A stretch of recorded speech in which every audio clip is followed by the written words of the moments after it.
বলছি, বিজেপি যে জিতেছে সেটা মনে হচ্ছে অভিষেকবাবু মোটেও মেনে নিতে পারছে না। যারা ভোট লুটের কারিগর, ওই যে একটা কথা আছে না, ঠাকুর ঘরে কে, আমি তো কলা খাইনি।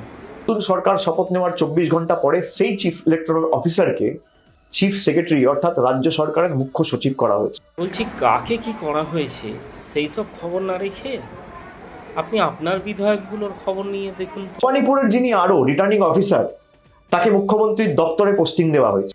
এর আগে আপনিও তো 6 লাখ 8 লাখ নিয়ে সবাইকে পোস্টিং দিয়েছিলেন, তখন তো কই বলেননি কিছু। এগুলো প্রমাণ করে যারা ভোট লুট করতে, চুরি করতে, কাউন্টিং এ কারচুপি করতে বিজেপিকে সাহায্য করেছে, তাদেরকে বড় পদ দিয়ে পুরস্কৃত করা হয়েছে।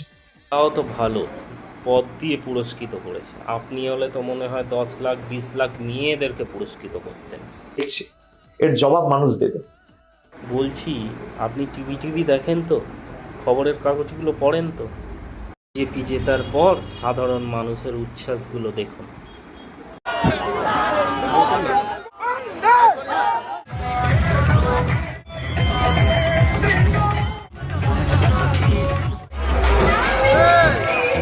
কি কিছু বুঝলেন না আরো বোঝাতে হবে?